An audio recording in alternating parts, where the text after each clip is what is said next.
Hey everybody, Mike D here. Welcome to the program. Today we're at the Fishing for Freedom Bass Tournament in Thousand Islands, New York. This event brings anglers from all over the state to celebrate freedom and outdoor recreation by raising funds for the Fort Drum USO and Carthage Area Hospital. And today I get to fish with my buddy, retired Army Sergeant Major Burnie Haney. Burnie's a fun-loving guy who knows a ton about catching bass. And Burnie is no stranger to big fish, as he showed us years ago with this cow he caught on the show. Let's go to Lunkerville. Going! Fish on! It seems in every town in America that there's a secret fishing spot where the water runs clear and the bass are always biting. And at that spot, there's an unsung hero who knows every stump, laydown, and lily pad. Seems all he's got to do is wet a line. And sure enough, he's reeling in a big bass. So if you're looking for real people with real fish stories, then hop a ride. We're going to Lunkerville.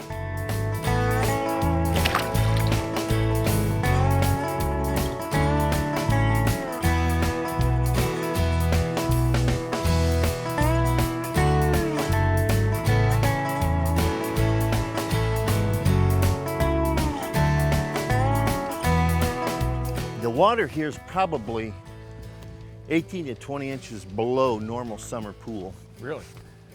Windy day, windy morning. Because it's windy today, we're going to use a lot of horizontal lures. So we'll use an umbrella rig. This is a wire apparatus with 5 arms that will put a little boot tail swim bait on with a lead-headed jig. So we'll put 5 of them on there. 5, wow. And in New York, you can fish it with five hook points on it for this particular application. That's really controversial. Some folks say it's super, super easy. So today we'll witness how easy it's not, or how easy it could be. We're no stranger to controversy here in Lunkerville. We welcome it.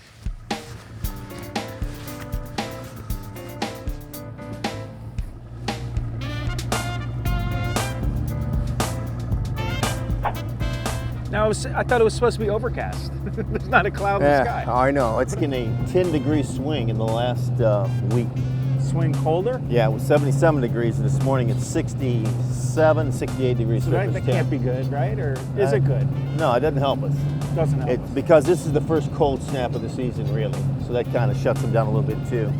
The other thing we're up against, which shouldn't be horrible, but we have to take into consideration, is that it's been a new moon the last 2 days. Well, that harvest moon came up. So when it's a full moon, a lot of times the game fish will feed at night because they can see better. And less boat traffic, less angling pressure, everything, so they can just put on the feed bags. So Are we in trouble? yeah, we'll be all right. You sure? We'll be all right. All right, so Mike, we talked about the A-rig, the umbrella rig. This one should have 5 arms on it. I've been fishing it a lot out here lately, and one of the arms broke off. And the reason the arms will break off after a period of use is each time you cast it out, you have to flare it out so that it continues to replicate a school of bait fish coming through the water. Every time. Usually, cast it, you yeah, have to- yeah. Now, for certain, every time you catch a fish, because Okay. what a fish will do, if fish bites it, it'll pull it down and see what happens. Now that's the hazard of it. That's because this is an old one, it's been fished a lot. So that's why we did that. So once you catch about, I'd say 15 to 20 fish, cut it off and take a new one. Looks like a school of fish. So this is the program, Mike. We'll cast with these horizontal baits as we let the wind push us down the spine of this rock reef. And usually you make one pass through here. If the fish are up here and feeding, we'll catch 1 or 2 and we know we can do it again and keep repeating it. And if we don't get bit, then we'll move on to the next spot. So that's the program for this morning. And it's just a steady retrieve? Just a steady retrieve, yeah.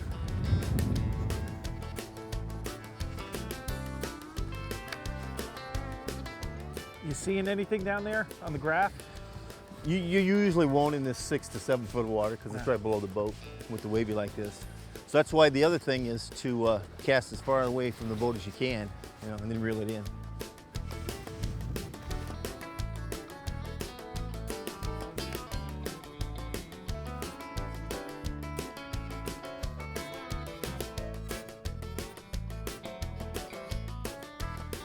All right, we're gonna change locations. Yeah, well, that's what you said. We made a pass, no hits. And if nothing hits that lure you're throwing, then you know there are no fish here, right?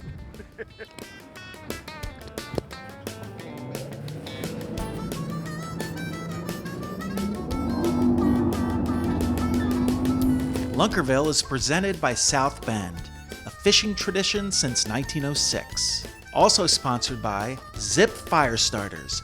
Give your fire some zip. Fishing Paradise 3D. Download for free at the App Store, Google Play, and Facebook. Ready to fish. Everything you need to start fishing today.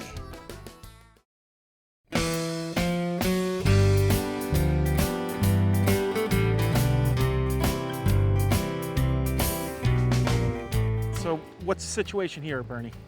Well, that bumpy stuff we were in earlier, Mike, fish were not on that shoal. So what we've got over here, on my left side over here, is a shoreline that comes out. We're sitting in 15 to 17 foot of water, and it's got scattered weeds that come out probably 6 to 7 foot and then drop off. So we're gonna try the same presentation up on top of the weeds, and then as we clear the weeds for open water, hopefully the fish will strike the lures. And if not, then we'll go to some bottom bouncing baits like Sinkos, worms, and get right down in the weeds and the rocks and see if they're down there. And see if we can still put a program together for us, okay? This is my type of fishing. I can see where I'm casting to. It's nice and calm and comfortable. Got a good feeling about this.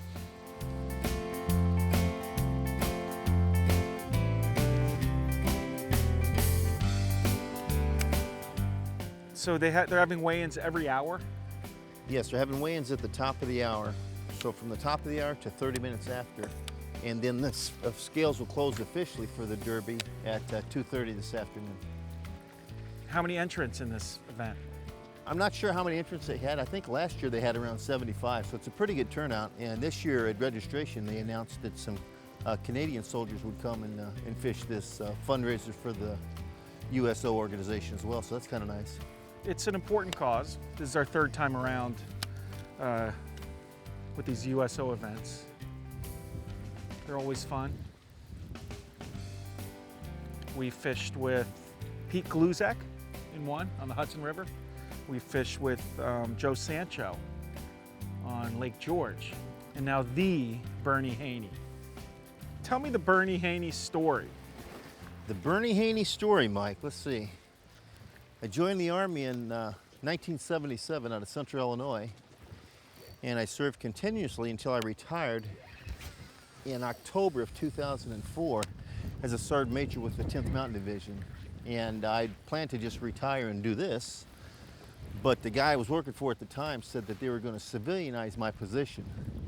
And I was an operations sergeant major, and they said, we're going to make it a civilian position. So they asked me to come back and do that. So I've been doing that for the last 12 years. Now this October, I will retire on October 31st with a completed 38 continuous years of service to our Army.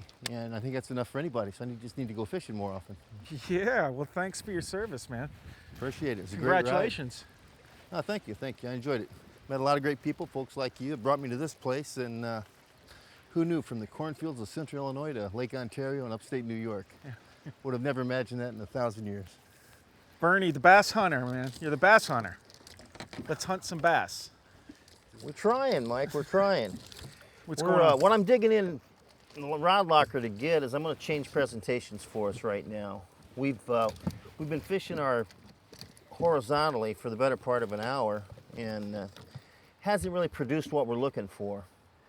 So what I'm going to do is rig us up. We're going to fish vertically. I'm going to have you throw on the spinning rod.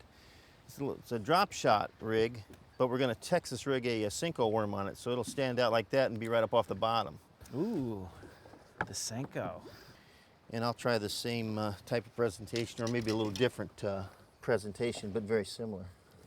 Because what we've got some coontail and scattered eelgrass with chunk rock and slate seams. So we wanted this presentation weedless allows us to get it in there, suspended just at the tips of that grass and come down through it. Versus if you threw a heavy jig, you'd be down in the weeds. And we don't know where the fish are, but we saw some bait fish popping up on the surface back there on top of the weeds a few moments ago. And so we think that the fish are going to relate to the weeds. So we'll see what happens. The way you just described the bottom, it sounds very enticing. I can never pull that off, what you just said. It sounds so delicious. It's like restaurant grade explanation right there. We got some coontail and some eelgrass here and some chunk rock. And it meets the slate seam. Yes. Yeah. No, so you don't believe me when I say that. Yeah, we're just lobbing it in. We're in 15 foot casting up to 7 to 8 on the edge of that grass, on that weed line, trying to work it through there.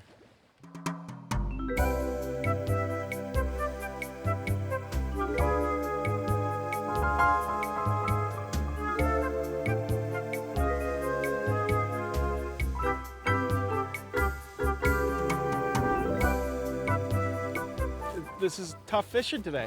Very tough. I think that 2 nights of the full moon, I'm sure the fish were feeding at night.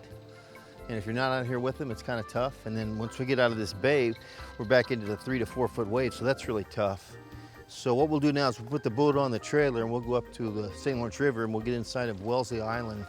There's a Wellesley Island park. It's got a little lake in there. We'll fish that, see if we can get some out of there. And we'll come and fish the points for smallmouths. And we'll try the weeds for some largemouth, and we'll see if we can't catch us some fish yet. Cool. Lunkerville will be right back after these short commercial messages.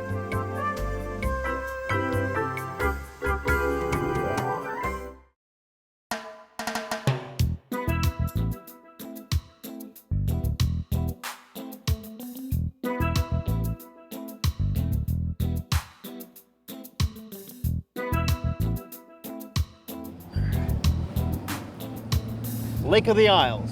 That's where we're at? We're in Lake of the Isles off the St. Lawrence River. Okay, and that's a good place. I think so. With fish. With fish. They're gonna be biting fish. Biting fish. Yes. What makes it special? That's hard to say. This is it. Feels fishy to me. This could be the... I like all the weeds. The little weeds peeking up, little patches of weeds. Oh yeah, it's looking good, looking good. Water clarity's good. It doesn't have that thick algae bloom like we saw in Lake Ontario, which is a mix between algae and the water roiling up the sandy bottom. So we don't have that. Got a good 3-4 foot visibility, so if it's gonna happen, it ought to happen here. What are we going to, Burnie? Swim jig. Try a swim jig. jig. Is that like a grub? Or what is that? Yeah, twin tail grub on the back of it. Okay. I don't think I've ever fished one like that. The deal with this presentation of the swim jig is when you cast it out, count it down to about 2 again, because we're over a 4 to 5 foot bottom with weeds that come up to about 2 foot of the surface. You know, it's just swimming on top of the grass. But when you feel a fish hit it, don't set the hook when you feel the tap. Wait till you feel the weight of the fish. That means he's come up behind it, because your lure's going this way, he's going behind it. So it's kind of, try to set the hook itself just through the forward momentum but wait till he turns and you feel the fish and then pump it and you'll get him. Because if it's swimming, I know, but if you're swimming it and as soon as he hits and taps it, you pull it, you sometimes take it away from him. So. Okay, so you think they set themselves? Yeah, pretty much. But you gotta wait till you feel the weight of the fish. Okay, we'll cross that road when we get to it, or bridge. Bridge. There we go. What do you cross? I don't know. Their eyes, hopefully. We'll cross those eyes when we get to it. Yeah. I'm going to be down low. You're going to be up top, and between the two of us, whoever hits something first, the other guy will start doing that presentation. I like the strategy. Boom! He bit it off. He followed it right to the boat. Nice. A big one like this long. Beautiful, beautiful. This long. I don't think it was a bass. Are there walleye here? There's walleye and northern. It looked like a big walleye. Yeah. It was this big. And look at that. He bit it right off. We have more where that came from, so that's a good sign. How? It's on grade. That's fine. Hey, sometimes that happens. Oh, he's a cow. Feel the burn. Round 2, my friend. Back at it. Feel the burn. Back at it. And I think I'm going to join you with a horizontal bait. This is very similar to your swim jig. This is a chatterbait. It's a bladed jig. And I just put a little trailer on it for some visual effect. Push it all the way up on the shank.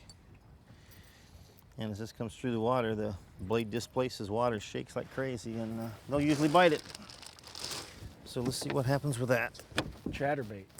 Does it make a noise? Why is that called? It's a visual disturbance. Yeah, it chatters in the water. We won't hear it, but yeah. The fish can feel the vibration of it, which is kind of a neat deal.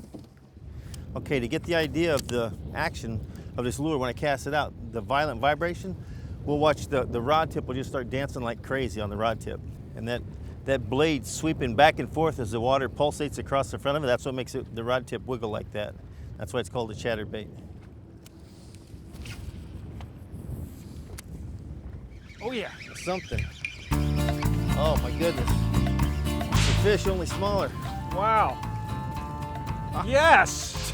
All right. Target species. Breaking the ice.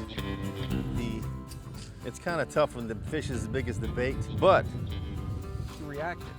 he bit it. And the thing is, how can you not like a fish with that much heart to attack something that big? Wait till you're 4 pounds and come see me. Yeah. All right, we're started. All right. It's happening.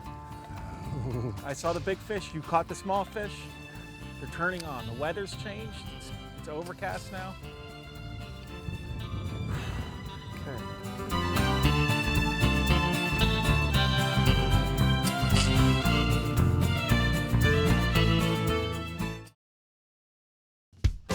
Additional support for Lunkerville provided by Hurricane Salt Tackle, a force to be reckoned with. Mudville Catmaster, this is not your everyday catfish gear. BassResource.com, the ultimate bass fishing resource guide.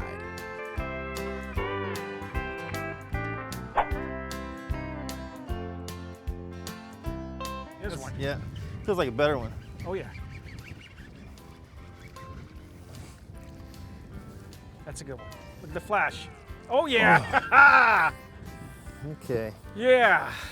So All that's right. A real fish. A real fish. real Not a weigh-in keeper. fish, but a real fish. Not a weighing fish. No, they Nice. gotta be over 3 pounds, or you don't want to take them to the scale because you're not gonna get anything with them. But pretty, and on the bladed jig, the chatterbait. Chatterbait. Maybe So it's gonna happen. Maybe it's gonna happen, Mike. It is happening. It's Not happening right maybe, now. It's happening. Should I switch to the chatterbait? I think so. All right. I'm switching to the chatterbait. It's happening. Now, they're getting bigger. Went from missed fish to small fish to decent fish. And now it's going to be weighable fish. Next. Okay. This is it.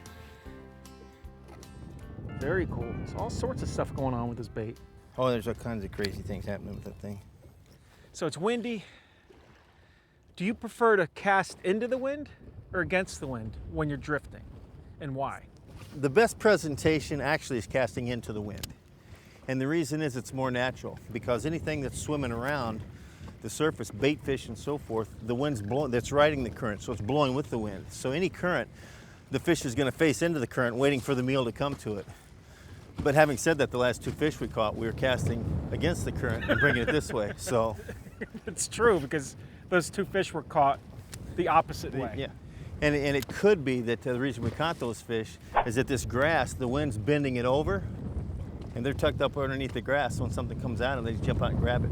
So this chatterbait, do I fish it the same way as the that swim bait that I had? Yeah, and the thing I do to help determine how deep I'll fish it, Mike, is I look at the graph.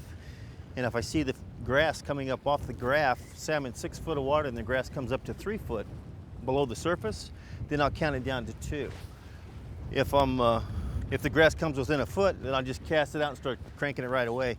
But wherever the grass comes up to meet the surface of the water, I want to keep the chatterbait in the middle of that open water column so it looks like a bait fish skittering across the grass. And the neat thing about this bait is that when you pick up a weed or something on it, you'll feel it right away. The vibration stops, so it tells you something happened. And sometimes the fish will bite it soft like that. And that's why it's almost like the swim jig. Again, you wait till you feel the fish on the line, then you set the hook. Okay, and it so usually it's the works same pretty thing. well. But I love that, because it's kind of like the bait talks to you. It communicates with you Yeah. with that chatter. You know, Sure, it's like, absolutely, yeah. It gives you better bait awareness. Yep. Oh, he bit it off. The same exact thing. He came right up to the boat. I had this much line. your And tail there was off. no room. I mean, Oh, he bit the tail off. he Nice. bit the tail off. Yeah. I don't even know what that was. That didn't look like a bass. It could have been a northern. Yeah, could have been a northern. Jeez. Beautiful. So the chatterbait's working. But why is he waiting till I get it to the boat Who to knows? bite? He sees me. He's like, "Ha, gotcha." We started fishing at 12:40, so it's 10 after 1 now. That's not bad. Not bad. Not bad. The change of location was in order. Yes. Ooh. Did you have a strike? I did. Ooh. And I did exactly what we talked about not doing. When you feel the bite, Yeah. don't set the hook. Keep reeling until you feel the fish, then set the hook. Oh.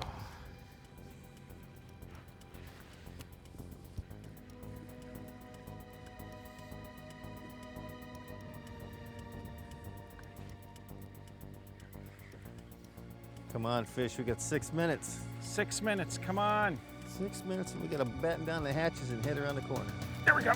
Yes, yes. Mike is on. Yes. All right, stay with him, Mike. I'll get the net. It's small. Sure? No net. Okay, no net. Yeah. Chatterbait fish number Dude, right under the wire. We're leaving in like, what, 2 minutes? 2. Yeah, about 2 minutes. Whew. I mean, you know, Nice. a 1 pounder. 1 1/4. Oh, thank you. I always say this. If I have one fish, I'm happy. Oh, he's a great fish. He's a clean fish. We just need a bigger one now. We still got a few more casts. Thanks, buddy. You made my day. Yes. Oh, we needed that. Now one more Burnie. Nice. That's my first chatterbait fish ever. Nice. You can cover a lot of water with it. You It's know? kind well, it feels like fishing a buzzbait or a spinnerbait. Yeah, but just subsurface, yeah. It looks like it's about to rain, and I think we have to head back, right? Yeah, let's head back and see the weigh and see what everybody did today. Last cast. Last cast. Chatter it. Chatter it up. I'm getting greedy.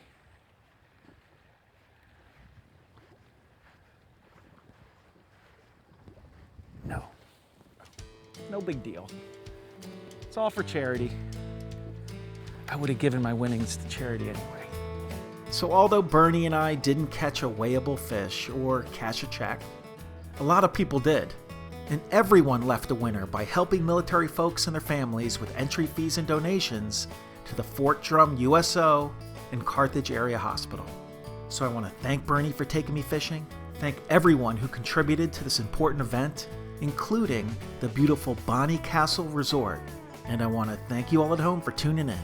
It's got the scattered coon grass Scattered coon grass. with the eel grass With and eel chunk grass. rocks with seams in the slate Chunk rock. and seams in the slate You bottom. said some other seam. in the slate bottom, In the hard slate seams in the.